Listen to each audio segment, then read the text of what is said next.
All right, Chicago Hockey Radio, Lee Grassman, Justin Lynch, Tassos, Kirkos, and Raven Gasser, all on Zoom. Me out in the living room. Hawks home opener. They win 4-2 over the San Jose Sharks. Everyone up. Happy Friday, everybody. They let us get to Friday. Hell yeah. Hell yeah, brothers. Hawks game tomorrow, too. Subscribe to the Chicago Hockey Radio YouTube channel to catch us live after every Chicago Blackhawks game, as well as every Monday, Wednesday, Friday here. How we doing, fellas? How we feeling? Doing great. I mean, this is exactly what we needed going into the weekend. A good home opening win against the San Jose Sharks. And it's like, who cares? It's the Sharks, man. That was a well-executed hockey game. Great game for the Blackhawks. A lot of positives to take away that we'll delve into, expand upon today. But yeah, I think we're feeling pretty good. Excited for the matchup tomorrow against the Sabres. I will once again mention I will be there. So I'm expecting a Blackhawks win. I better not be driving 6 hours there to see a loss. And at the very least, help my baby boy Betsy does something. So I'm very excited for that. It's really 6 hours? Yeah, 6 hours from Cleveland. That's approximately where I am. University Heights, outside Cleveland for college, and to Chicago. It could be as little as 5, but with traffic, it tends to get closer to 6. So, Right. Yeah.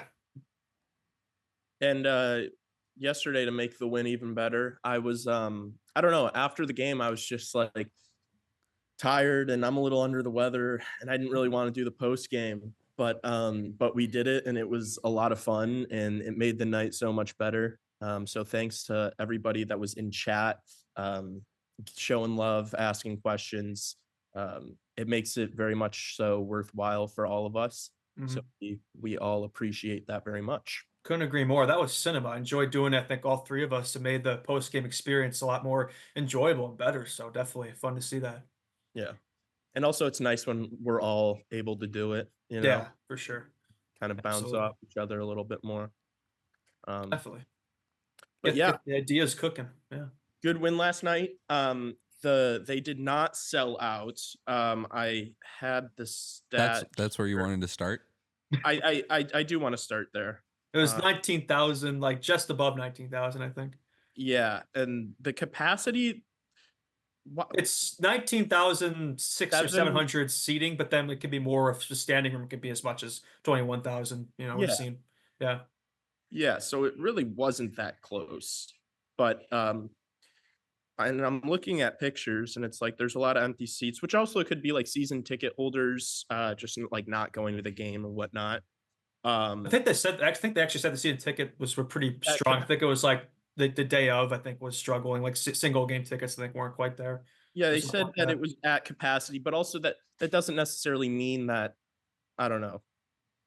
It doesn't necessarily mean that that season ticket holders didn't show up. I don't know. But regardless, I hope that it's correlated to the streaming thing. And I hope it continues until they figure that out. But yeah, I'm pretty surprised that it wasn't sold out. I didn't check ticket prices beforehand. I probably would have if I wasn't sick, because I would have considered going if tickets dropped to a certain price like a couple hours before the game. I thought you said you're going to boycott games or whatever until they get the TV thing figured out. Yeah, I am. But I would have checked. Okay, fair enough. Yeah, I mean, it was home opener, so I imagine prices are pretty high. So that's probably another thing. People probably would normally go maybe day of, like solid prices, like probably scared them off. So I'm sure they'll get better. Saturday game, plus it's a weekend too. So I'm expecting Saturday to be a sellout, but we'll see. Yeah, we got Buffalo Sabres coming into town. Yeah, the very dangerous Buffalo Sabres, 1-4-1. They thought this was a year, and so far it's not looking like it. But I don't think that's a matchup you can sleep on. There's a lot of talented players in that team, you know. And so I'm not going in expecting, oh yeah, we're totally going to win. But for my sake and my sanity, I sure hope we do. Yeah. Yeah. Should be a Buffalo team that's looking for something. You know, they need to get something going here, and they're probably going to look at this as an opportunity as a get right game for them, right? For sure, yeah. I mean, I think he probably talk about this more, but the Buffalo Sabres power play right now has yet to score a goal. And I'll let Lee transition because I know he wants to talk about that. Yeah, I brought it up last night on the post game. I'm not going to lie to anyone here. Was not paying attention to the upcoming schedule. I did not even realize that we were playing them tomorrow. But I brought them up as an example because I was trying a new sports betting strategy last night that went okay. I'll get into that in a sec. But I was just looking at like teams first line and then their first power play unit, and I was astounded by this, not even just the personnel, but just the strategy that the Buffalo Sabres have on their power play. They run basically a 1A, 1B unit, which I think is just not the way to succeed in the modern NHL. I think you have to stack the first unit and give them more time than the second unit, as opposed to trying to go minute to minute, minute for each, because you're keeping these guys from being able to properly set up and get any sort of momentum. um, and they also have Owen Power and Rasmus Dahlin on the first unit. So you have two defensemen starting on your first unit. It's like who quarterbacks it? And I didn't even check to see their percentage, but it turns out I was right. They have not scored a single power play goal. What was it? 0-17 or something? Something like that. Yeah, it's pretty Something brutal. horrible. So they have the worst power play in the league. And I was able to realize that just from just looking at the personnel on the first and second unit. You would think that a coach of the NHL caliber it might click with him and he'd be able to be like, oh, maybe we should switch this up, but they haven't. So I hope that continues. And so yeah, we were kind of, before we got on, we were talking about, they've started really poorly and we should be able to win, but they do have a lot of talent. But I think we should be able to beat the hell out of them in the special teams. 5-on-5, as long as we keep it close, I think we're going to win just off the strength of our penalty kill and our power play. How refreshing it is to hear that, right? I mean, past years, this Blackhawks team's got nothing going in special teams, arguably even worse special teams at even strength. And this year, it's not the case. It's, if anything, it's this team's strength. And the Hawks, they've been doing the opposite in the power play. They've been front loading that unit. It's been paying off. The Hawks are clicking at 31.2% right now, the power play, which is fifth in the National Hockey League. Yeah.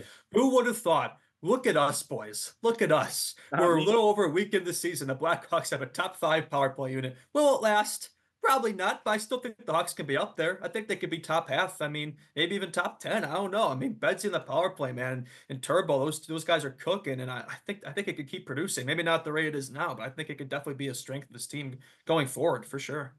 Yeah, if they're able to stay within the top half, that alone is going to keep you in games, and allow you to finish significantly higher than last year.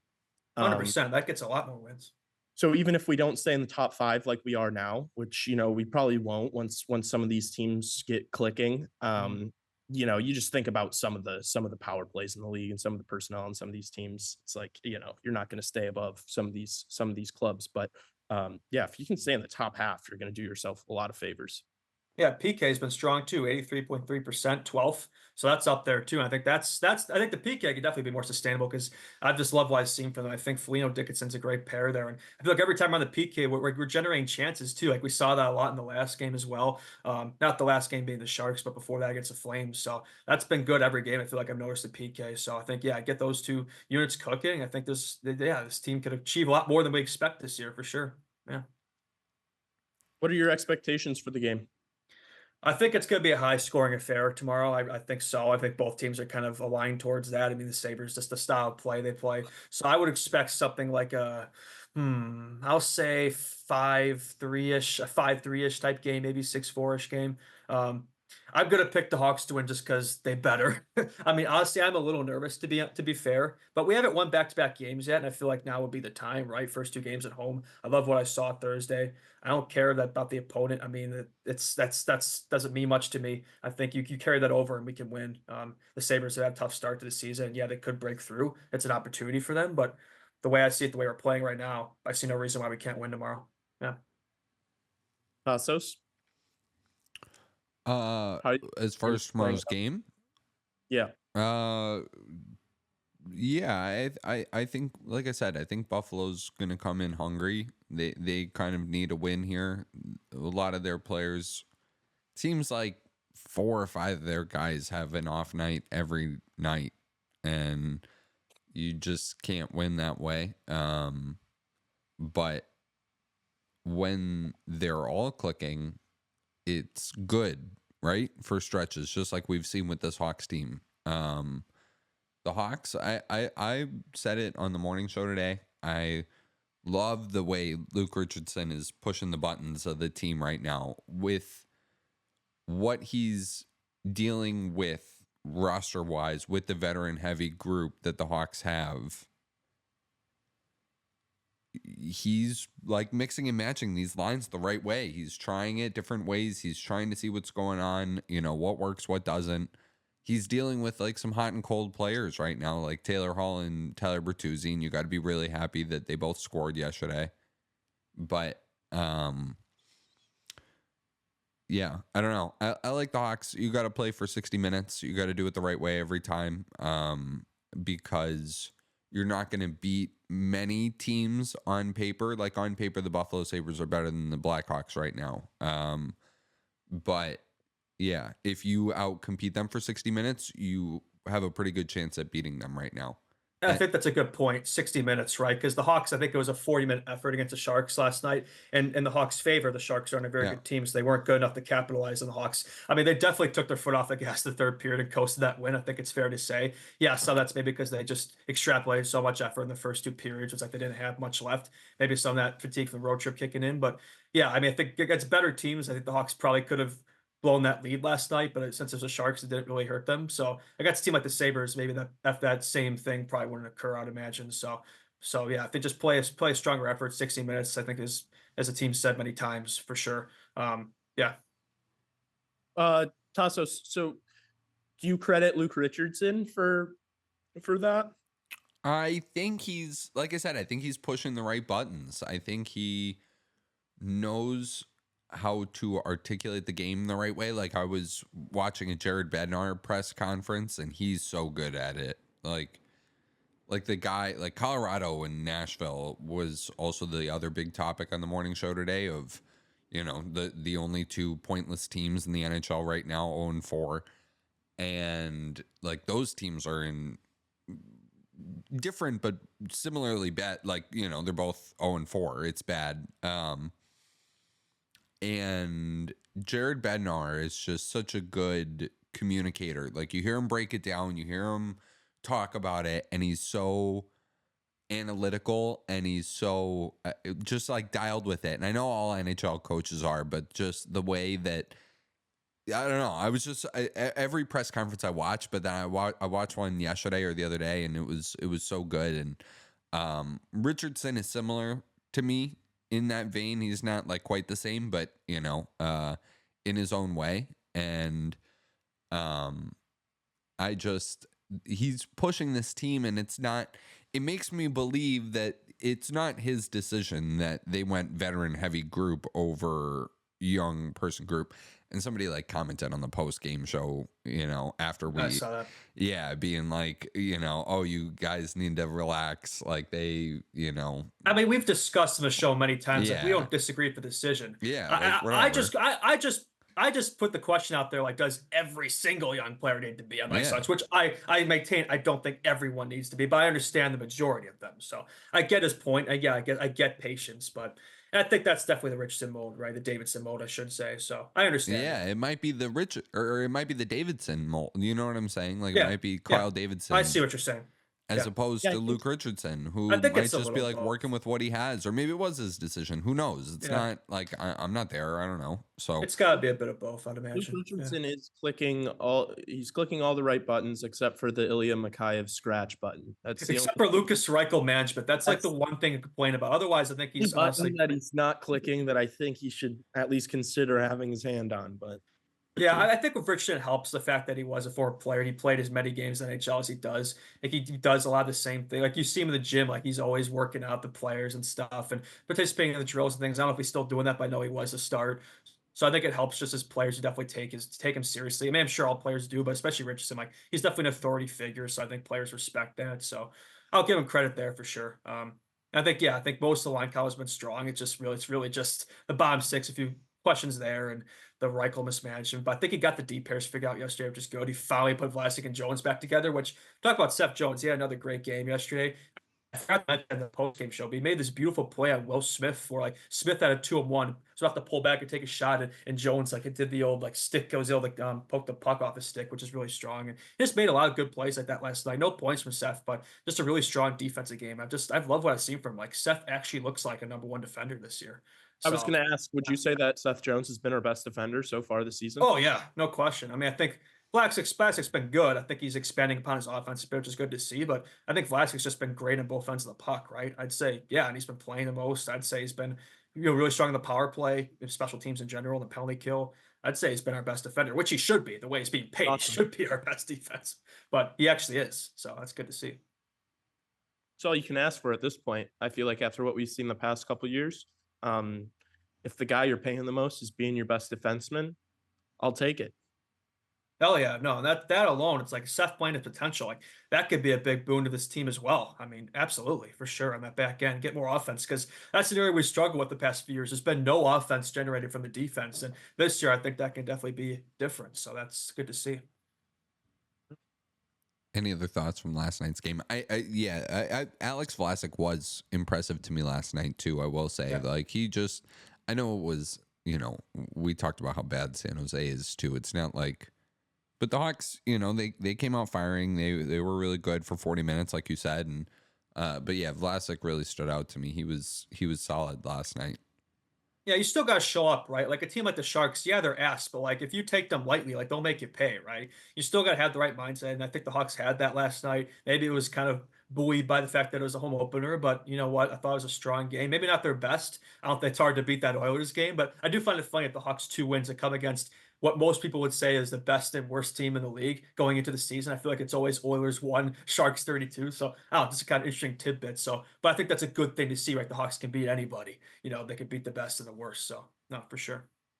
Did you guys see Turbo give the chain to Bertuzzi after the game? That was cool. Yeah, he had a heck of a speech there. I don't know who it was who said that. Yeah, he said like one sentence, and I don't know if it was Foligno who was. It was like, "Good speech, Bert." Yeah, that was funny. Bertuzzi, man, that guy. Yeah, I was gonna say, can we talk about him for a second? Yeah, he's pretty. Can we talk about Tyler Bertuzzi? Yeah, please. Just what do you guys feel about him and what he brings to this team when he's on, but also what he doesn't bring to this team when he's off? You know what I mean? Like he's cold at times. He is super cold at times, but when he is on, he's fun. He's contributing. He contributes to winning. And but when he's cold, guy, I mean, like it's. I think with Tyler Bertuzzi, I think of that Katy Perry song. He's always hot and cold, right? He's a very streaky player. But it was good to see him finally get on the board yesterday. I thought he had a strong game. Not just the goal. The tip was beautiful, by the way. But I thought he was really noticeable in front of the net in the power plays. The power play should have had more than 2 goals last night. It was cooking. So good. Yeah, I thought it's not that he looked bad the first few games. I mean, there were some he did, but I honestly think he was just that second line has just been so stake-bitten. And I think to see him finally break through Hall too, I think if those two can get some chemistry going with Kurashev, like have 2 working top lines, like that would be huge for this team. But it's got to be consistent, right? Because that's definitely the thing. Bertuzzi has lacked consistency this season, but it's early days and it's not like it's something new for him. It's happened last year. So if this can get him going early on, that'd be huge for sure. Couple things I'd like to point out about Bertuzzi.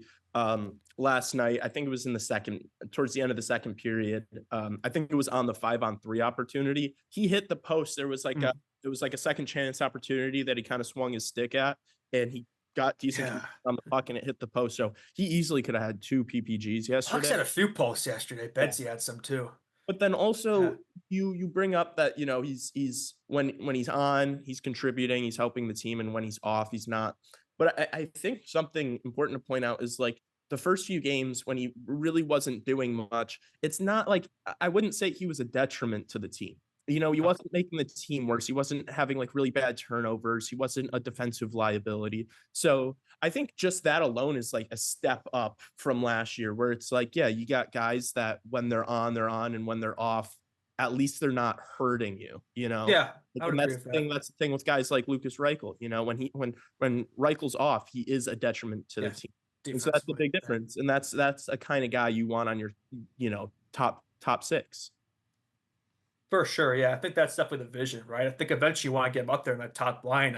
I think that could be a nuclear option, man. Bertuzzi, Bedard, Teva, like those 3 are cooking. Holy jumping. That could be a top line in the league. I really think that. So, but for now, I think second line until he really gets going. That's a good spot for him. I think that line's look pretty good. So for sure. Yeah. So nothing else from yesterday's game for you guys? We covered a lot of the post game, Sean. Were you going to say something? No, if you guys haven't yet, definitely go back and listen to our post-game reaction last night. It's on We YouTube, covered a lot. Yeah. Spotify, it's on Apple. So we covered a lot of stuff last night. Something we didn't talk about too much last night. I got into it a tiny bit, but Oh. CHSN yesterday. Oh, you want to tweet- do an update here? Oh. I would if that's all right with Yeah, everyone. yeah. Yeah, go for it. ahead. Yeah. Floor is yours. Rant 3, the trilogy. Raven, would you mind pulling up that infographic for me on the stream and then let me know when it's up and everybody can see it? You are all good, sir. Okay, cool. So for everybody not watching this on YouTube, if you're listening on Spotify or Apple Podcasts, whatever you may be consuming this, CHSN, their Twitter account, their X account, tweeted out this infographic yesterday, basically telling Blackhawks fans, Chicago sports fans to harass Xfinity and their customer support to get them. I'll just read for you some of these lines. So they said, call 1-800-XFINITY, work through the prompts and talk to live customer service representative, post on Comcast's customer forum on the CHSN thread, reach out to Xfinity customer support on X, formerly Twitter. If you choose to post on social media about wanting to watch your favorite Chicago teams on Xfinity, please tag at Xfinity and at Comcast. Now, thankfully, I saw some people actually buying this bullshit and trying to like tag Xfinity. Thank God, though, pretty much all the replies under the CHSN post were like, Call him out. you're trying, what is this? This is a new level of low. You're trying to get us to do your job for you. Hey, the Blackhawks have been on Comcast for the past, 18 years? And now this year they're not. That has nothing to do with Comcast Xfinity. It's because CHSN is looking for a certain amount of money and they're trying to get the average fan like you to harass them, to call them out on Twitter and social media and call their customer support just so then they're like, oh shit, all right, we'll bite. We'll pay you what you want. This has nothing to do with Xfinity or Comcast. This is all CHSN side holding out and not getting a deal done. Right? Am I missing? Yeah, I mean, seems right to me. I've been watching this team on Comcast Sportsnet, fans' best friend, for almost 2 decades. Right? Am I going crazy? No, you're not. No, you're cooking. Maybe a little. No, I agree. I agree. This might be driving you a little crazy. This is fucking disgusting. And so I was glad to just see people in the comments, go fuck yourselves. What do you think this is? This is a new low. Fuck you, Jerry Reinsdorf. Oh man, it was nice to see. And I was liking all those negative comments. The second I saw that infographic on Twitter, I'm like, oh gosh, Lee's gonna have an absolute field day with this. Yeah, it really does show a lot, right? I mean, it's like we're over a week in the season, they still haven't got their shit together. It's like, come on, boys, we gotta get this figured out. I mean, the fact Barstool Chicago made this funny post yesterday where it's like a fan at the game posted a picture of the Jumbotron. It's like the only way you can watch Blackhawks games in Chicago. I'm like, yeah, I mean, it seems like the only way you can watch is going to the games. It's the early 2000s again, so that's pretty sad. Unless you find some Russian streams like we've allegedly been doing, but yeah, that's pretty sad state of affairs. Hopefully they get it figured out. But yeah, no, I don't really have much more to add to that. I also saw on Twitter yesterday, a gentleman posted that he works at a bar and they have a sports bar and they have Comcast, and he had several fans come up to him and ask why the game's not on, and he had explained to them what's going on. And it's just a shame, you know. It's like you can't even go to some bars and watch it unless they have Astound or they have DirecTV. Where they got the antenna. Got to get your antennas, boys. And I've seen so much stuff on Twitter too about the antennas not even like working and streams cutting out and all this garbage. It's an antenna. It's an antenna. It's technology from like 60 years ago. I don't think it's going to be the most reliable thing in the world. No, it's true. It's true. Yeah. So, I mean, we're going to keep talking about it until there's a resolution. Yeah. Yeah. No, I mean, and I think we should. I think everybody should be outraged. And I don't think we should forget about this because they're spitting in our faces. That's really what's happening. Yeah, we will keep yapping about this until they give us a reason not to, until they solve the problem, for sure. Yeah. All right, what else do you guys think about Buffalo tomorrow coming into town? Yeah, I mean, it does feel like another reason why I'm worried is the fact that they are 1-4-1. Like, a normal person looking at it think, oh, yeah, this is a chance to win. I look at that as like, this is a team that hasn't really gotten going yet. Yep. And it's like they're kind of due, right? I mean, I feel like this Buffalo team is too good to start the season like this forever, right? And eventually they do get going. That tends to be the pattern for Buffalo. It's like, actually, it tends to be the opposite, right? They tend to get off to a really good start in October, and then November they tend to fall off, if I'm not mistaken. But this year, maybe it's bad start October, and then November they get cooking. But it does feel like they're kind of due, and the Hawks are a team maybe they can do that against. I mean, no, we're not supposed to be the strongest, but I think the way we're playing, we might not be a bottom feeder this year. I don't know. I think this team looks a lot better than I think even I expected, to be honest. So I think it could go either way. I think it's going to be a close game, a hard fought game. I could definitely see this one going extra innings, to be honest with you. I could see it being an overtime game, which I would not complain about. I would not complain about seeing another Bedsy overtime winner. That would be nice. I'm trying to speak into existence as we speak. But yeah, they need guys like Tage Thompson to get going more. He had a rough season last year to his standards, but I think he's had a decent start to the season, but could be better. I know Tuck's been playing well. More from that back end, more from guys like Darlene Power. Yeah, those guys can get cooking. Byram as well. That can definitely be a big boom for them. Do we know who's in net for them? If it's going to be Levi or Luukkonen? We probably don't know that yet. So that's another thing. Hawks. That's a good question for the Hawks. I imagine it. I would be surprised if it's Mrazek again, because that would be 3 consecutive starts. It might be Soderblom, so because Brossoit's still out. So I know he had a good game last week, but that's one game, so that could be an area for Buffalo's offense to expose, because they have been struggling scoring goals. It's been keeping them out of the net. That's been an issue for them. So yeah, we'll see. That could be I interesting. think you should reward Soderblom. I'm not really stressed about it, especially after how good he looked in that Winnipeg game. Like I know it's one game though. He's not gonna. Yeah, but he's not gonna have. We have Brossoit. He's not gonna have another chance. It's one game out of 82. Give him another start. That's fair. I feel about it. Also, something we didn't bring up is, did you guys see that clip of Rasmus Dahlin getting in a fight? Yeah, the practice. We talked about that on the one of the pods. I think it was Monday or what it was. That was pretty interesting. What were you going to say about that?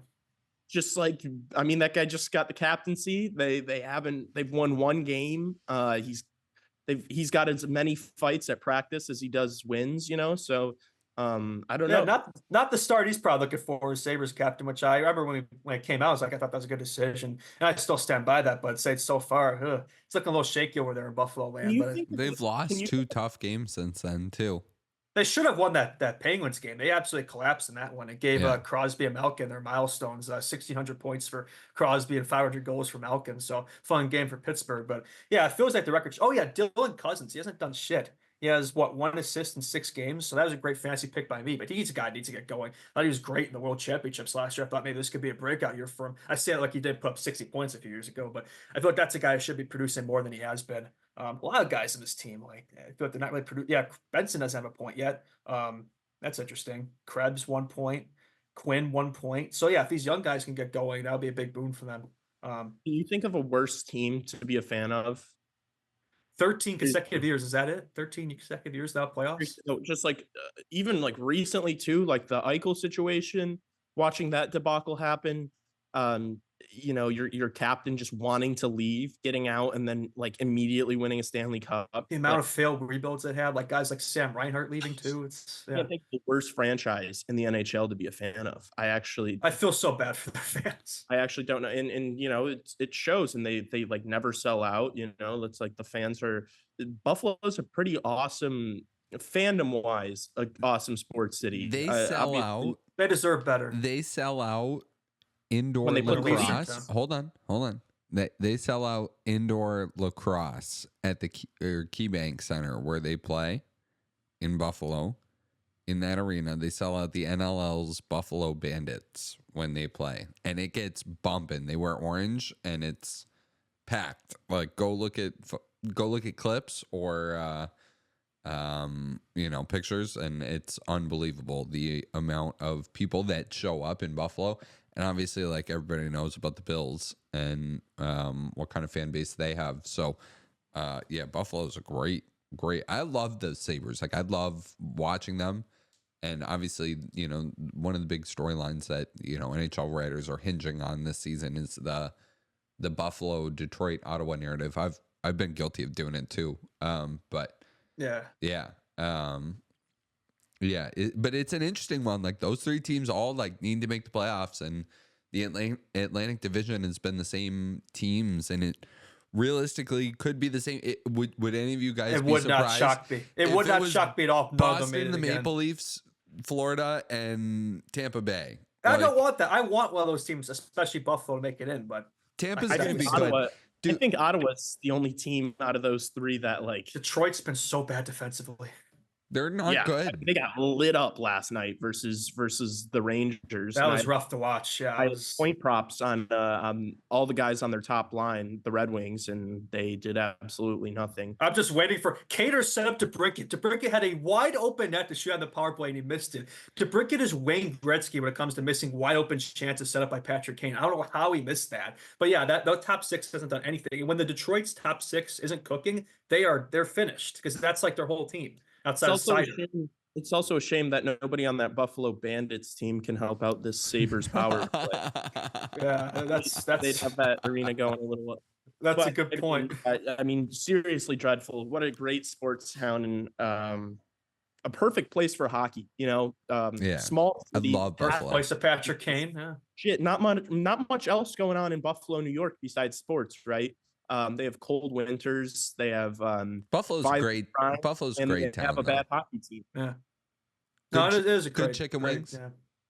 Yeah, Buffalo wings. Who doesn't love Buffalo wings, right? The Yeah, I best. need to go there just to. I've never been to Buffalo. I want to go there Oh. just to eat wings all week because that's like my favorite food. So I don't know if I want to be in Buffalo, New York for a week, if I'm being honest with not you. a week, a weekend.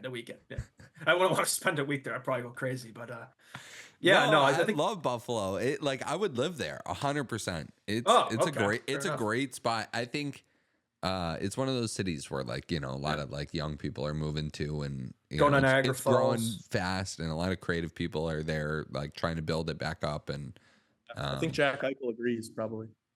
yeah, Eichel had a great time. I'm sure he's much happier in Vegas. But yeah, I think with Sabres fans, I know they still show up. I know it's not sellouts, but I think it just goes to show like they're finally getting fed up, right? It's like now or never, right? They're tired of waiting, and fair enough, right? It's been over a decade. It's like I think a lot of Sabres fans view this like is the year, but it's like I feel like we've been saying this. I feel like every year the last few years, it's like, oh yeah, this is the year they finally make it in. It just never happens. We keep kicking that can down the road.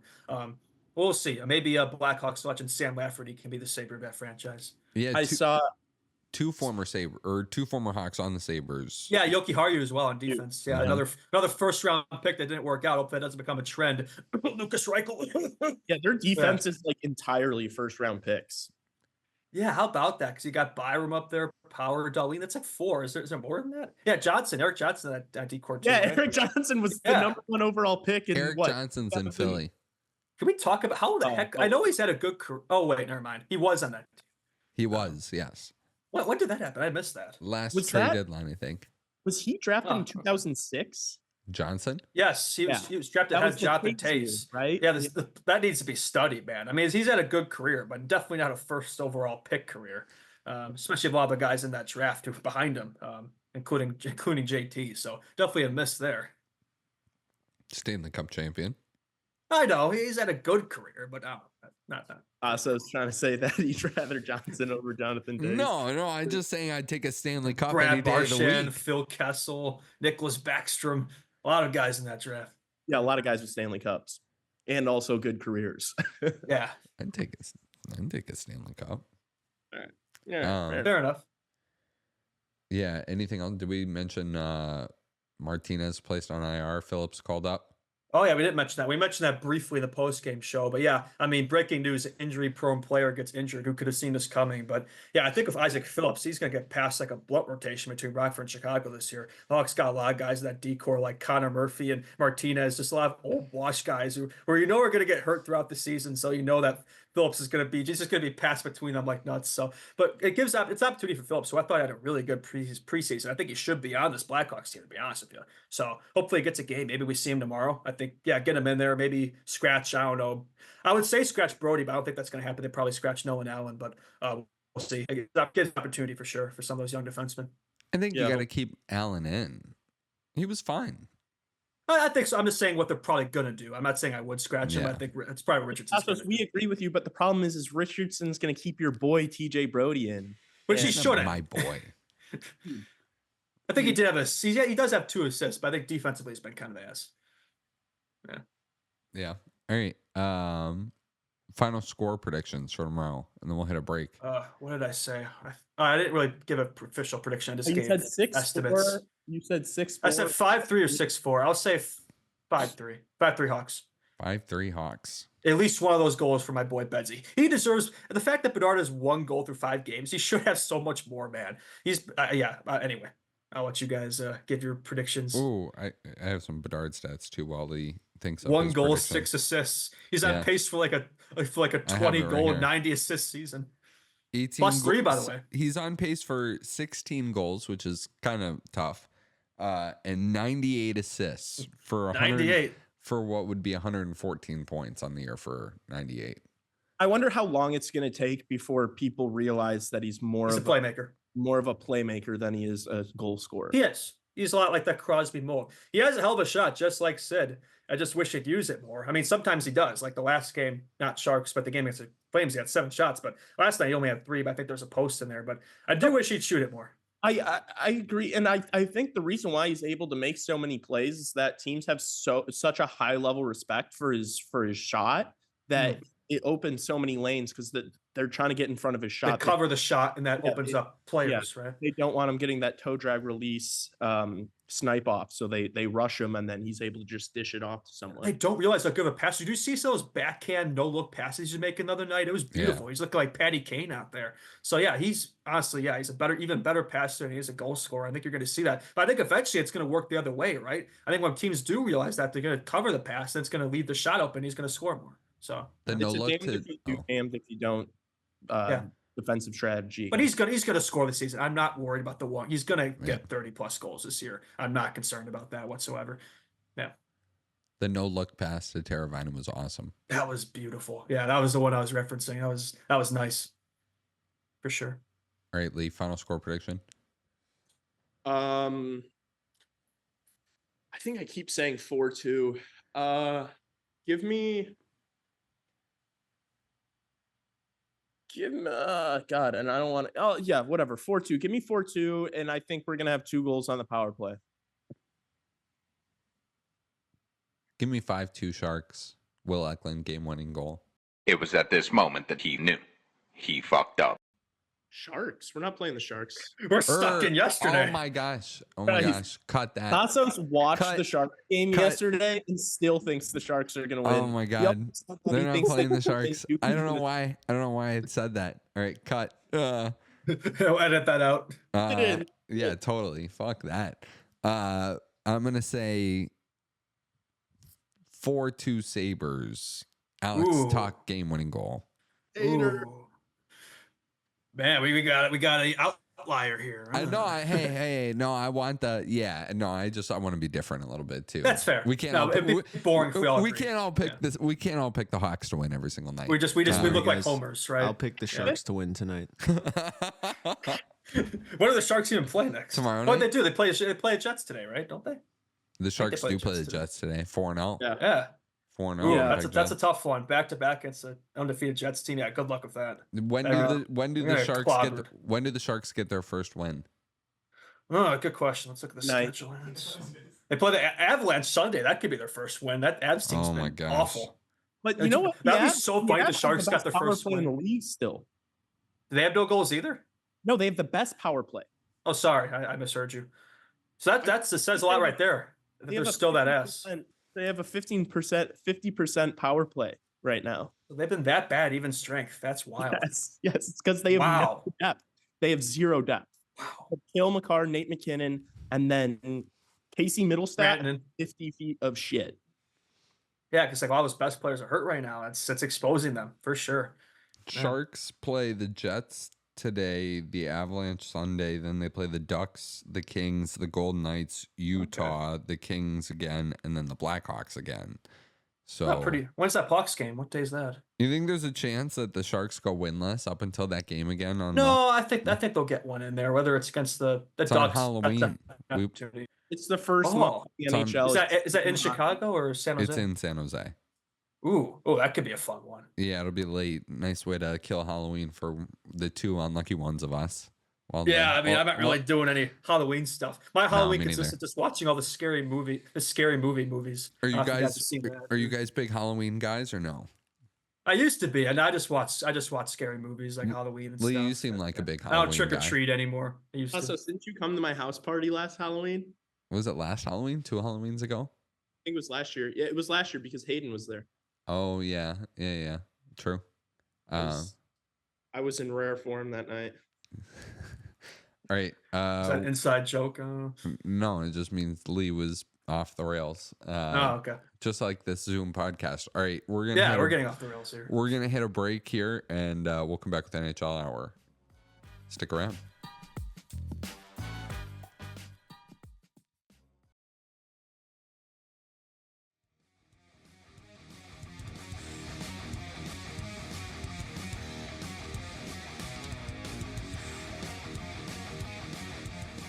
All right, it's Friday on Chicago Hockey Radio, NHL Hour. Although we have some Hawk stuff to wrap on that we did not get to line up for tomorrow's game, at least the lineup from practice today, and also some questions from people. Want to redirect people off the rip here to our Instagram at Chicago Hockey Radio. Very simple to find, very easy, and also very easy to click the follow button. So do that right after you hit subscribe on our YouTube channel too. We would greatly appreciate that. Hawks lineup though, what do we got, Justin? Yeah, so top six are the same, but we got Athanasiou in the third line, Dickinson and Mikheyev, which is good to see Athanasiou get back in there. And also they moved Reichel to the wing and put Donato as the 4C. Thank you. Reichel should be on the wing. He's not a center. We saw that last year. Although he should be together with Athanasiou. I don't know why they're not still together, but whatever. I'm glad though at least Athanasiou's back in and Reichel's in the wing, and those are good adjustments. Donato has played well, so good to see him back in there. And for D, it looks like the top four is the same, and I think it looks like Allen and Phillips are rotating. So I'm not sure which of those two is going to get the nod for tomorrow's game. Doesn't look like we really know that yet. Then it has Mrazek Soderblom, so I don't know if that says that Mrazek's going to be starter. We probably don't know that yet. It's probably just the practice. We'll probably know that tomorrow, but pretty much the same, just some bottom six adjustments. Yeah. So lineup are you looking at? Romeliotis. Ben Pope said that the bottom six is Mikheyev, Dickinson, Anderson, Smith, Donato, Reichel with Anthony scratch. Romeliotis said that Anderson isn't on the ice and Maroon's out for maintenance. So, but Pope and Romeliotis are both different. So I don't know which one's right, but I guess it's good to bring them both up, and we'll see which one's right tomorrow. I guess they're gonna have to box to see who's Thanks, right. Ben Pope and Charlie Romeliotis. We will be hosting a pay-per-view fight between the two of them. Yeah, that'd be great, right? Good to see Pat Maroon takes a hard blocked shot, and he gets rewarded with getting scratched. So that's good to see. He might be. You're not happy about that? Be hurt. I know he's probably injured. Yeah, hopefully nothing serious. He's like 42. You know, he's putting his body on the line. He's gonna need some days off. So. Yeah, I don't think you should be able to play every night, right? You gotta get those guys. I'm glad they didn't scratch Reichel, which they shouldn't, but I was a little worried. But I think Richardson was actually pretty complimentary. He said he thought he played well when he was in there, good defensively and on the forecheck. So good to see Reichel get more reps on the wing. I think that's better for him. So hopefully he can get something going with a couple more skill guys to play with tomorrow. It'll be good to see for sure. A little more ice time, and hopefully more than 8 minutes, but we'll see. Why play Lucas Reichel when you can play Mikheyev, though? It's kind of how I feel. Mikheyev's still in there, so your boy is still getting the playing time. I'm sure you're not a big fan of that. This just in, Mikheyev on the top power play unit? What is going on? That's the next move for Richardson, yeah. That's interesting. Pope and Romeliotis are different here. Yeah, very interesting. Well. Any other lineup thoughts or no? No, it's pretty much the same besides the bottom six. Yeah, I think I'm just good to see Athanasiou get back in there. Donato as well. I think both, especially Donato. I think he's been playing well. I don't know why he was scratched the last few games. So, yeah, no, for sure, good to see. We'll see who starts in net. That's kind of the question, right? Yeah. All right. So some questions here, and keep sending questions our way. That's one of the reasons why you should follow the Instagram is to DM us questions every Friday. We'll sit down and answer these. Also, you can send us like a voice message too. Or you could send us a video. We don't have to play the video though. If you don't want the actual video, we'll just take the audio from it. And you could send us that if you want to send us a voicemail too, or a voicemail style thing. Maybe we'll get a phone number set up eventually here, but the Instagram works just the same, and it makes it pretty easy for us to play right here on the show. So Do that also after you click follow, but also you could DM us questions and we'll read them out just like we will right now. So this one from Will, who was very complimentary and said that he likes when we go off the rails and talk about our lives too, which is very Me funny. too. So at what point do we just root for the tank? And We're too early. yeah, The season just started. Like, I think there is probably a point where it's like, okay, do we want to be mid, around like 16th, or do we want to be, bottom 10, bottom 5, which I do think we're still going to be probably bottom 10, but I'm not convinced it's going to be bottom 5 yet, the way we've been playing. I think we might be a bit better than bottom feeder this year. But I think in terms of rooting for the tank, this season just started. Hockey's back. I'm not going to complain about winning. And I wouldn't complain about winning this year anyway. I really wouldn't. Like, I think, we're at year 3 here of the rebuild. You want to see some progress. You want to see some progression. Nobody's expecting playoffs, but I think 5, 10 more wins, 15, 20 more points out of this team is realistic. And I'm not going to root against that. I mean, this is a draft that's loaded with forwards. I think whether we're picking top 5 or top 10, we're going to get somebody good. Maybe not an Ivan Demidov, but we're going to get somebody good. So I don't think it's as much of a concern this year. I think seeing points, competitive hockey, it's not a complaint for me by any means. Yeah, the tank mentality is not going to be there this year. Really because of you bring in guys like Teravainen and you bring in guys like Bertuzzi that are going to be here for a few more years. The message to them to get them to come, because I know Kyle Davidson reached out to these guys and obviously had to convince them to sign with the Blackhawks. At no point of that negotiation did they tell them, hey, we're going to be kind of tanking this year.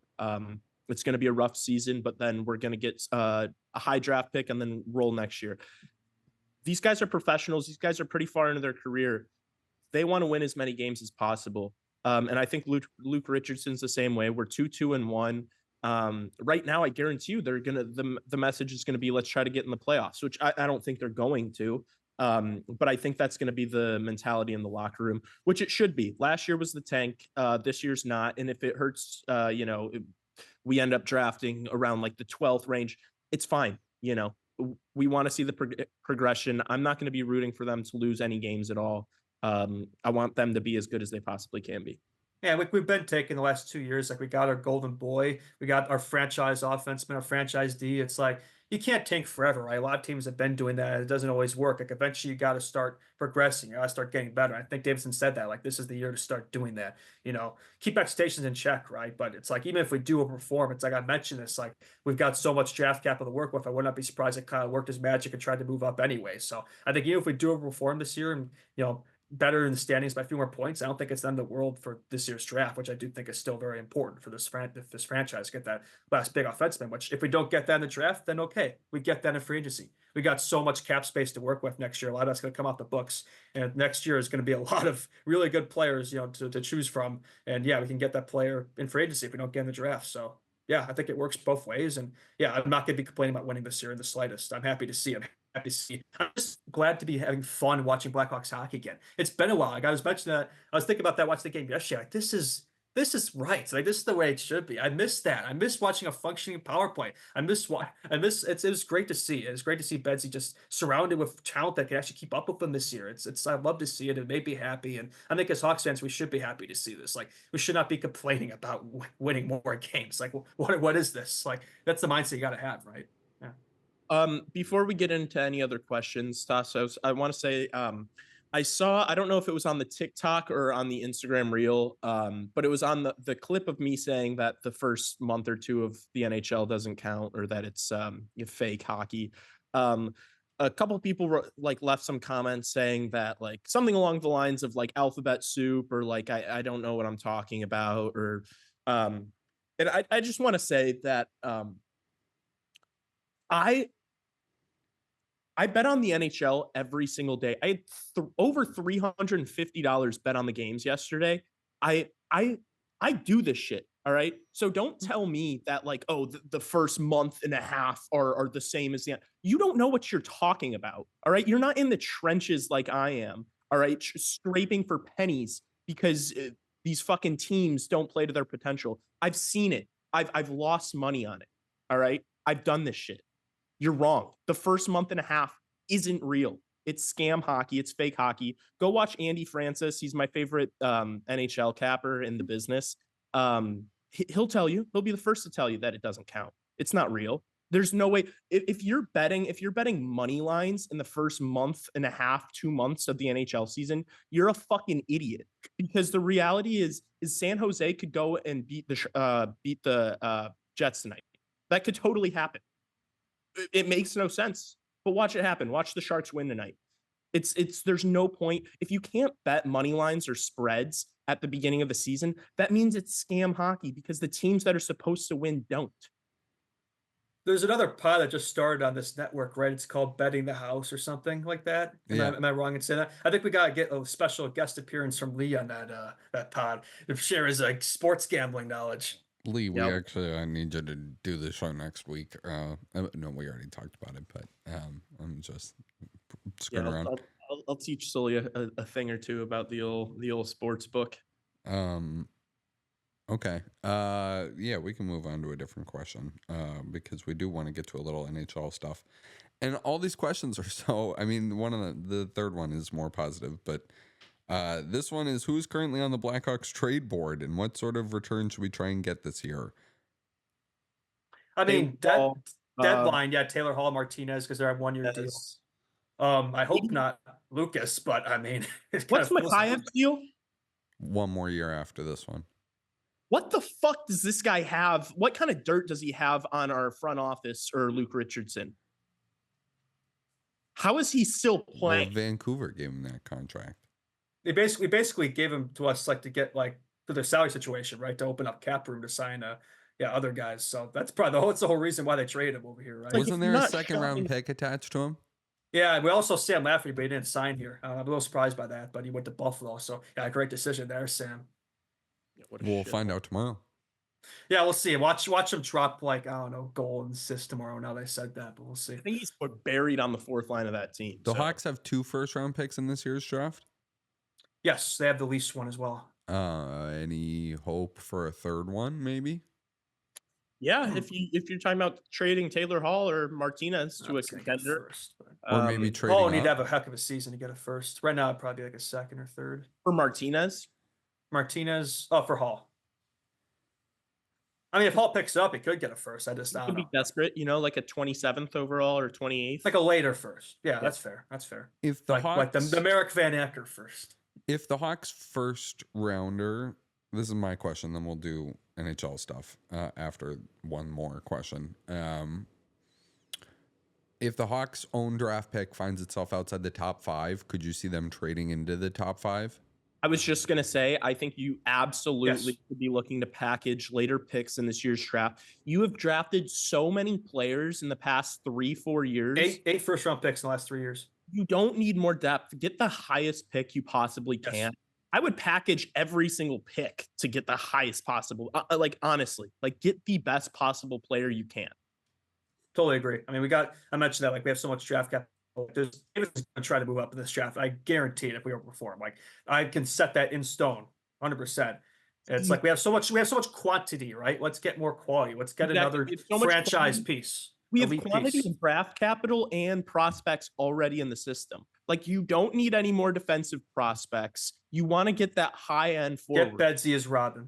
Yes. They have 2 second round picks in the upcoming draft too. Yeah, and I think they have multiple next year as well. In 2026, I think they have multiple. Correct me if I'm wrong. I think they have multiple first rounders or second rounders in that draft too.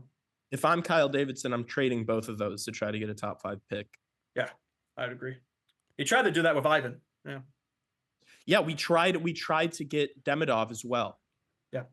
We tried. Imagine if that worked out, man. Oh, we'd be so set. I mean, you should have drafted him at the second spot. Yeah. We've talked about that a lot. So I'm so happy you're here, Artie Party. So nobody on the Hawks right now, you guys don't think is worth a first round pick right now at the deadline? Of deadline guys, probably not. I mean, I think Hall has potential, but I wouldn't say right now he is. Yeah, it depends upon the season Taylor Hall has. If he stays healthy and is 40 points. After this year too, he's another guy that could be because he has a 1 year deal. I think not if he's playing half the games. I know, but I'm saying if he shows the form he had a couple of years ago, it could be. But that's a big if. Yeah. All right, last question. I kind of teased this one earlier in the week. I feel like With Seth Jones having what looks to be a bounce back year, do you think he comes close to being the defenseman he was in Columbus? And what would you value him at dollar-wise right now? I mean, right now he looks like the defenseman he was in Columbus. I mean, I'd probably value him like probably 8.5 at the moment. Yeah, I'm not quite 9.5, but I think this is close to worthy of the contract that we've seen in his 4 years at Blackhawk. And if he plays like this all season, I will not complain about Seth Jones in the slightest. He's got to do it all season though. Like that's been his problem, is putting the whole season together. He's inconsistent, kind of streaky, but if he can keep playing like this with a better team around him, he definitely looks a lot more like the defenseman we saw with paired with Zach Werenski in Columbus. So been very strong. I think he and Vlasic get the best out of each other. It's a great pair. Keep those two together. Yeah, I'm happy with what I've seen from Seth this year, and I'd say probably 8 million to answer your question. I think that's from the Hawks sub. Yeah. If he can keep this, and we've talked about this pretty extensively on this podcast. If he can keep this level of play up, it'll be worth it just because the cap's going to keep going up. Yeah. And in a couple of years, it's not even going to be a horrible contract. It might not be, it's not going to be amazing. You're not, in 2 years, we're not going to be like, oh my gosh, we got Seth Jones at 9.5. Like, we're obviously never going to say that. But as long as he can play to a level to where we're not thinking to ourselves, oh my God, this is horrible every single night, then it's fine. Yeah, he should be playing, because I think he's in his prime right now. He's 29, 30 years old at this point. Like, he should be in his prime right now. So it's not really shocking to see that. I mean, hopefully we can see that for the next few years, and eventually there will be a decline, but hopefully we're a ways away from that. But no, good to see for sure. About time. Yeah. So I think defensemen can kind of play longer in their careers. Yes. He's 30 years old. Okay. And so it'll be 36 then, that contract? Yeah. A lot of miles, though. He's been playing. He stepped right into the NHL at 18, right? Yeah, a lot of hockey. What, 800 plus games now? Yeah. Oh, yeah. So, all right. That is it for questions. Follow us on Instagram, like I said, at Chicago Hockey Radio, and DM us questions, and we will answer them every Friday. But thanks again to the people that did send in questions. Thank you. But yeah. Now we will move on to some NHL talk. The big story of yesterday that I forgot to get to on the morning show today. Been a long week. We've been podcasting so much. I've been doing I've been doing 2 a days. It's it's a tough life out here. No, I'm just kidding. But you forget some stuff when you podcast this much. So I blanked on the Jake Oettinger extension, but it is the Swayman extension, the Sorokin extension, whatever you want to call it. 8 times 8.25. And of note, I feel like, guys, and maybe where I want this direction or the conversation here with you two to head, is, yes, it is the Swayman contract, but Raven and I were. You could argue more. Yeah, I mean, yes. You could argue two things that I took away from this contract. One, you could have asked for more if you were Jake Oettinger, and two, even though you did get the Swayman extension, you are kind of walking away with about $400,000 more a year, because you live in Dallas, which is a no tax state, versus Massachusetts. Yeah, who would you guys rather have, Jake Oettinger or Jeremy Swayman? Honestly, all crazy. I'd rather have Jake Oettinger. Yeah, I don't think that's crazy at all. I think I might rather have Jake Oettinger. Oh, you guys agree with me? Oh, never mind. I thought you guys were going to say Swayman. I don't. I like Jeremy Swayman more. Okay, fair enough. I think that Bruins D though makes him look a bit better. He's a good goalie, don't get me wrong, but also looking for Omar helped a lot. I just love his mentality. Like I love the way he approaches the game. I think that's like his mentality alone is going to make him a great NHL goaltender for a long time. That's fair. I think Oettinger is he's a good clutch goalie too. I feel like, especially in the playoffs, I think he elevates his game. I think if he could get more consistency going in the regular season, he'd be up there more in conversations, which he is. I see him at top 10 conversations, maybe not top 5 much lately, but I think he could be a top 5 goalie in this league, up there among the best and win Vezinas. So I think 8.25. Honestly, I looked at that. I thought that was very fair. I thought he could have asked for more than that, maybe $1 million more than that even. So yeah, I think for the Stars, that's great for them, right? Get Oettinger for 8 years. That's a good deal for them, the way I see it. I mean, I understand paying him the same as Swayman, but yeah, I think there's an argument he could have got more.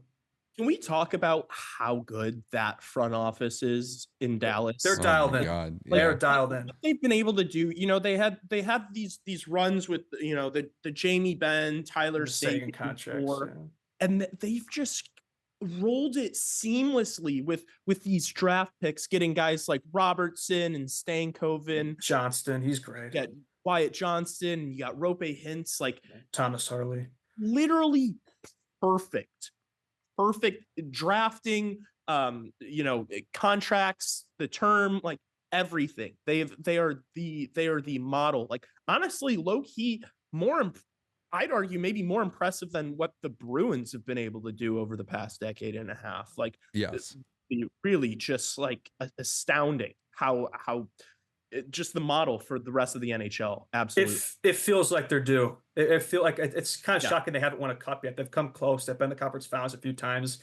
It's early seasons. Maybe this is an early season overreaction, but I would change my mind. I'd say right now they're the favorites, not the two teams we saw last year. They absolutely have, the roster to do it. They've got 100%. depth. They're good defensively. They've got It's not a weakness. Yeah, they obviously are a team that you look at, in my mind, one of the 4 or 5 teams that I would actually say can win the cup this year. And they've been there, done that. They have the experience now. It's like they just got to take that next step, right? I think they can definitely do that for sure. Yeah, obviously probably going to have to get through Edmonton this year. I mean, that's the thing, is the Central in general is just such a gauntlet. It's in my opinion the best division in hockey. So you got to get through those teams in the Central and then probably Edmonton. And we all know that the league is really going to want another Edmonton Stanley Cup run. So, I mean, they definitely got their work cut out for them, but they certainly have the roster to do it. 100%. Yeah, I think it's between Central and Atlantic. I think those two are definitely the heavyweights. And that's battle of mid between Pacific and Metro, the way I see it. Yeah. I concur. Do you guys? I do want to say about the like close the book on the Oettinger thing with one last point of, how much would you put your heels in the ground over whatever you think more you could have asked for if you were Jake Oettinger? Like if it's 8.5 or 8.75, like how much are you guys gonna like dig your heels into that and be like, oh, or if you're like, hey, Jeremy Swayman's a really good goalie, I'm a really good goalie, it's $8.25 million a year, I live in Dallas, I can afford, the cost of living is a lot lower, all of it, the taxes are not anything, compared to what they are in Boston. You're arguing like these extra, thousands or whatever, like hundreds, like it's not like much of a difference really in his situation. So it's like not really worth arguing it, right? 8.25 fair. Yeah, I can see what you're saying. I think it was strategic to take the same number as a couple of these other guys for a few reasons. If you could have gotten a higher number, now there's more money to go through the rest of the team. If you're serious about winning, that's something that players that really want to win do. They take, a little less than probably what they could get with their contract. And then on top of that, the comparisons, you're not going to have like if you're getting paid significantly more than some of these guys like Sorokin, Swayman, some of the best goalies in the NHL, then the expectations for your performance are going to be higher. So I think taking the same number is a smart play from his camp. Because yeah, as you said, Tassos, he lives in Texas. The taxes are so much better there than they are in, New York or Boston or obviously Canada. So I would have done the same thing if I was in his position. Because then you can only overachieve, in my mind. That's how I look at it. You've moved me. I agree. Dallas is so good too. You guys are right. They have done it the right way. All right. Do you guys want to, gush about Sidney Crosby and Evgeny Malkin for a moment here? Sure, yeah. I mean, Pens, what a game for them, eh? Crosby 1,600 points, Malkin 500 goals. How about Evgeny Malkin? I think he's still the points leader, right? He's got like 11 points in 5 games, whatever it is. Like he looks like Evgeny Malkin this year, which I know last year wasn't the year he wanted. And Crosby actually kind of an okay start, not maybe the start that he'd want, but yeah, I mean those two, if they're cooking, like they can definitely push that team forward. I still think they're kind of ass. I don't think they're going to be a playoff team, but they can definitely be better than people maybe we thought, But McGroarty was sent down the minors, though, so that's kind of a negative there. He definitely did not get out to the start of the season. I thought he would. He looked kind of out of place at times. I don't know if you guys saw that clip of Max Domi where he just completely shell-shocked him. That was pretty funny. But, Yeah, I mean, for that Pens team, been kind of up and down start to the season, but you see Crosby, Malkin cooking. I mean, it does make me a bit jealous that we can't see that over here if our former stars still cooking over here. But I get it. It led to the rebuild. I think it's the right thing. And with the Penguins, it's like I think you're going to be stuck in mid for a while. So I think in terms of Penguins Hawks, I'd much rather be where we're at right now for sure. And I hope that they can kind of keep this up throughout the year because I feel like the sports book is like underrating them a little bit. I've been doing I've been betting combinations of players that are on the same line and on the top power play together. And there's certain guys on certain teams that prices are just absurd. Like I was looking yesterday, Nikita Kucherov to record a point. He was minus 590. Wow. Like that's insanity to get a point. It's like it's still the NHL. It's still hard to score. So yeah, guys like Crosby and Malkin, because of their age and stuff, definitely getting better prices on those guys, but their production's still there. So for anybody watching or listening that's into sports betting and betting on hockey, definitely look towards guys like that. And someone like Jack Eichel, Mark Stone, those are guys you should be looking at instead of guys on the Tampa Bay Lightning or guys on the Avalanche, like McKinnon, McCarr. You're getting pretty brutal prices for guys like that. Lee's the betting guy of the CHR pod. We should just have a segment every pod where it's like, all right, here's 10 minutes, Lee. Give us all your bets for today or this week. And soon enough here, I'm going to start live streaming during the games. Not all of them, but when I can. And during those, I'll definitely be sharing kind of what my picks are for the Hawks game, but then also probably the rest of the slate, just so people can ride with me and watch me either win or lose money. Ride with Absolute Lee. cinema. All right. So any other thoughts, Sid and Gino and all that? Not really, but I got kind of transition. I noticed looking at stats today, Steven Stamkos is pointless so far at the Nashville Predators, who, by the way, have no wins. So we talk about the Avalanche a lot, dog on them. But what about the Nashville Predators? All these offseason acquisitions, the free agent champions, and they have not looked good to start the season. So I think we got to start a dialogue here about the Nashville Predators because this is kind of a rough start to the season for them. It doesn't faze me at all. I didn't think they were going to start hot. Look, you go and make these big moves. It's going to take time for these guys to gel. I don't think it's surprising at all. I think it's going to take them some time to build some chemistry with their line mates. They're doing some juggling. I saw that Marchessault was on the third line. I think it's going to take some time for that power play to gel and stuff. But once it does, I think, once you start getting towards the, middle of the season, later half of the season, they're going to turn it on, and I think they're going to be fine. Yeah, it's just them, the Avs, and the Sharks. Those are the last three winless teams. So of that bunch, I would say, who you guys think will be winless the longest? It's probably easy to say Sharks, but I feel like that's like the trick, right? I think it's the Avalanche. You think so? That. Yeah. The Avalanche roster is horrible. They play the Ducks today. That could be their first win. I'll say they get the first win tonight. Why not? Yeah. I'll be the different person. The lineup is brutal. You're right, Lee. It's really tough. My thing with Nashville is the center depth. You have Ryan O'Reilly as your first line center, and then you have Tommy Novak as your second line center. Tommy Novak's a good player, but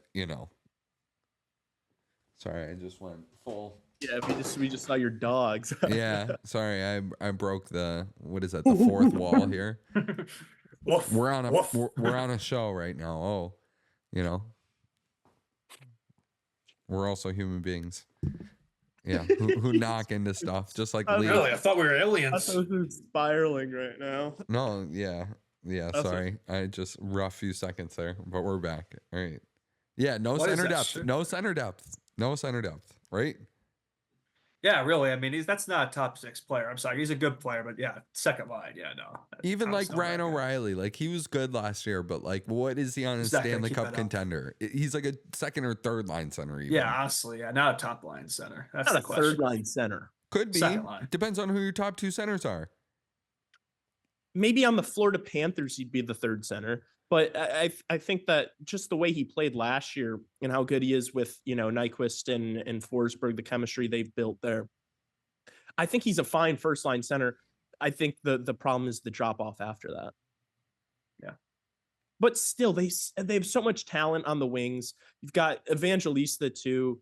Once that power play starts really clicking and they kind of figure out the lines and get grooving, they're going to be in the playoffs. They have the talent to beat anybody. They've got a great goaltender. They've got Roman Josi. They've got good defense. Look, I still think they're going to be a handful. Just the problem is, again, the Central is so loaded. So the other thing I said today too is like, yeah, Stamkos and Marchessault were big additions, but those guys were really comfortable in their environments, in their previous 100%. locations. Expect them to kind of maintain that production is a difficult thing. It's not going to happen overnight, but Yeah. I do think eventually Stamkos is too good of a player. He's going to get cooking for sure. I don't know. The thing about Stamkos is he wasn't really good at all 5-on-5 last year. Like all of his production came from the power play. Like the Ovechkin spot with the one timer. That's their score most of his goals. Yeah. I could put up 30 points in the NHL playing on the power play with Nikita Kucherov. I don't even know how to skate. We should have like a 3-on-3, a CHR 3-on-3 fest. No, it would be so bad. I don't be a Tassos player. That would be really fun. I actually don't know how to play hockey, so you don't. You've never played? No, I'd fuck you guys up on like street hockey. No, you Oh, wouldn't. fair enough. No, you wouldn't. I guarantee you. I guarantee. I'll put $1,000. We gotta have a game. We are so having a game. I'll put now that you said that. I'll put $1,000 on a game with you. Well, I mean, you can't really play 1-on-1. Okay, if we did, We gotta get some guys. If we did, with I'd us beat in you. the studio or something. If I built a squad of 5 against your squad of 5, I would win. My team would win. Well, which team should I play on? Well, yeah, I don't. Doesn't know matter, Justin. I'm winning either way. So you have one option, really. Okay. What? I don't know. I'll give my friend Brett Barker. Shout out Brett Barker. Yeah, me and Brett Barker will fuck you up. A whole lot of yapping over there. Yeah, seriously, a lot of talk. All talk, no action here, like a politician. Okay, get it. Find me a spot. Where's a good spot for a ball hockey duel? Do it when I'm on break so I can actually show up. Yeah. I don't know. Yeah, when we should record this for sure. Yes, that would be cinema. We could do that. I don't know, in an alley somewhere in Chicago. In an alley somewhere. I was trying to get shot. Why we're not? Of course, we're doing it in the alley or a street somewhere. No, We're not on the south side, so let's find a ball hockey rink. Like let's find like a roller hockey pad out there. There's a dozen. We have like Patrick Maroon, roller hockey legend, as Patrick King would say. He might show up, honestly. How pissed would you be if I showed up with like fucking Philip Kurashev? Patrick Maroon's doing a weekly hit on Morning Cup of Hockey, which is Johnny Lazarus's show. I've seen some of his David Faceoff stuff. Yeah. Yeah. All right. Thoughts on the games this weekend? 3 tonight, 13 Saturday, 3 again on Sunday. Do you guys like that? Okay, so I want to ask you guys this too. What is your perfect number of games, like in a day, like for that you enjoy to consume? 16. 16. What is that Frozen Frenzy? That's coming up, right? Yeah, I think so. Oh, that's fun. The hockey guys work cut out for him that day, but yeah, I like some balance, right? Like I don't know, 8 games, like kind of half and half, 16 teams. Like that's pretty good balance. But yeah, the NHL loves to do that where it's like, yeah, one day is like 3 and 13, like it is Friday, Saturday. But which I get it. If you want to have your teams play on Saturday, but Friday night, I feel like there should be more than 3 games. I don't know. I don't really get that. Especially since Friday night, and Friday in general is not like a huge sports a sports day. Untapped. The NHL should absolutely be populating that day instead of Saturday. Because Saturday you got to compete with college football, you got to compete with UFC. You've got soccer going on Saturdays too. You got a lot of stuff on Saturdays, and obviously Sundays NFL. Friday really doesn't have much. Saturday is just like historically like a hockey day, like hockey night in Canada and all that. Was like Saturday. It was like Wednesday, Saturday. If the NHL had somebody as smart as me, they'd be a Friday league. Yeah. A Tuesday gas Friday himself league. up a lot in this pod. Yeah, seriously. You're feeling yourself. You get the sunglasses. You got glazing I got a yourself over there. mustache. You Oh do my not God. have facial hair. Yeah, We got this is facial hair. the fourth time now we've heard about this facial hair that I can't see through a computer screen, and I couldn't see it in person on I think Betsy's Wednesday got more either. facial hair than that. I don't know. I think I look handsome. All right. So any thoughts on the games this weekend? Any games that suit your guys' fancy, catch your guys' The games tonight attention? don't really move me, but say tomorrow I'm noticing Panthers Golden Knights. That could be a good one. That We got would be a original good six matchup, Rangers versus Leafs. That should be a fun one as well. Yeah, no, definitely some interesting ones on Saturday, but I'm not really moved by today's matchups or tonight's, I should say. Edmonton, Dallas tomorrow too. Ooh, I didn't even see that. Something I want to say, I want to apologize for any of the St. Louis Blues fans that went to the game yesterday to watch the Blues take on the Islanders and have the finish 0-0. That should be a crime. Both those teams should lose 2 points for not scoring a goal during regulation. Joel Hofer was really good. I don't care. I don't care. Yeah. And also maybe that's just because I bet on players to score in that game and there just was not a goal. So that's hard to be profitable. But still, that should it's not soccer, and I love soccer. Islanders 1-3-1 trap hockey versus a team like the Blues. You should have known that was going to be a low-scoring game. I hope the Islanders lose their franchise. That is the boringest team to watch, man. Holy. It kind of works though. It works. Oh. Yeah, it works just enough to barely make the playoffs and then get blown out in the first round. Is the Flyers Vancouver game, is that Philly's home opener? I think it might be. Let's see. If so, it would be Matt Michkov's first game at home. Yeah, you get his first at the Wells Fargo Center. Oh, he's looked pretty good so far. He started the season. He had that breakout game, and yeah, I think he's my Calder favorite after.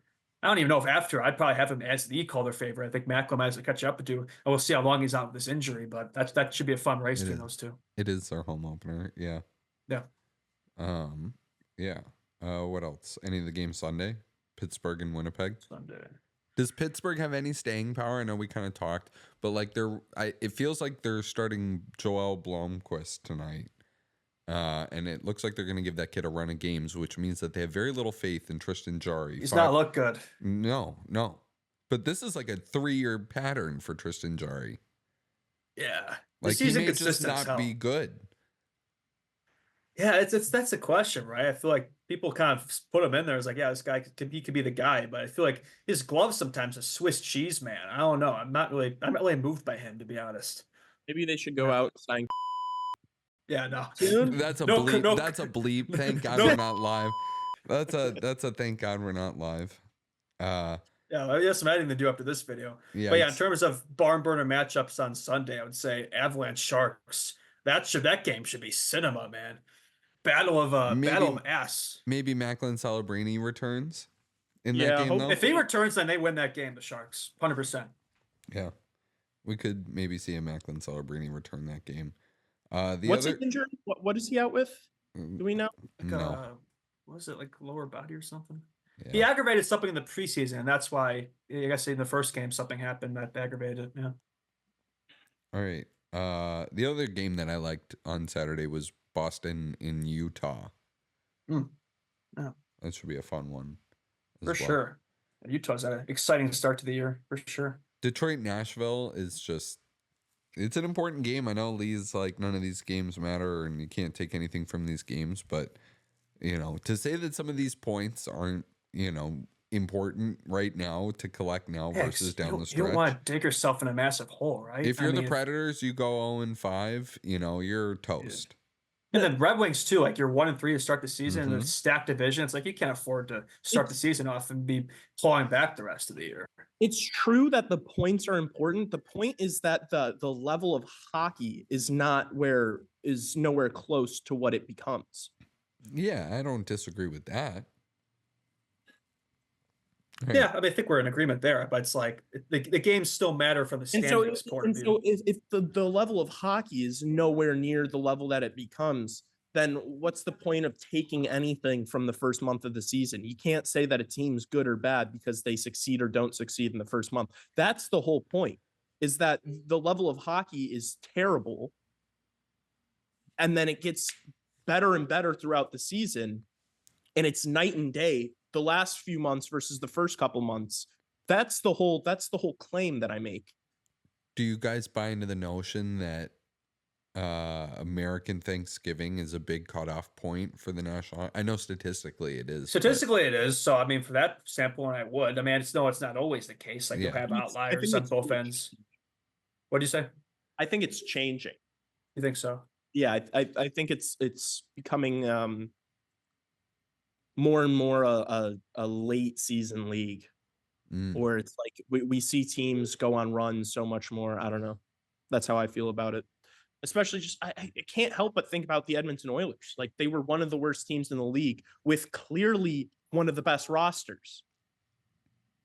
It's hard not to look at that and not feel the way I feel. Yeah, and of course, there was 2019 when the Blues were dead last in January, went on to win the Cup. So there could be outliers for sure. Yeah. All right. Anything else before we wrap it up here? I think I got much else. What are you guys doing this weekend? Anything fun? Well, I've mentioned it, but yeah, I'm driving back Oh, after you're classes today. Oh, Yeah, okay. to go to Chicago for the Blackhawks game tomorrow. So hopefully they show up for me. Hopefully my boy shows up, Bedsy, and looking forward to that. And hopefully I'll be driving home happy on Sunday and not depressed after a loss. So we'll see what happens, but looking forward to that. I'm gonna be probably working, sports gambling, and then celebrating my 1-year anniversary with my girlfriend on Sunday. Oh, congratulations. Thank you. We will be here. I don't know. Maybe we'll have Justin on. Maybe not on the post game show with me. And if you need me, I'll find a way. Yeah. Okay. Yeah, we'll talk. But yeah. But stick around. Either way, whatever amalgamation of us or somebody in as an injury replacement steps in tomorrow for the post game. Stick around for that live after the Blackhawks and the Buffalo Sabres at the United Center. And catch us on Monday too. Subscribe to this YouTube channel. Leave 5 stars, leave a rating and review, send us a DM, leave a comment. We'd love to hear from you. We appreciate all the people that do already reach out. Enjoy the hockey this weekend. Enjoy your Friday. Enjoy the weekend. We'll catch you again tomorrow night and Monday. Peace.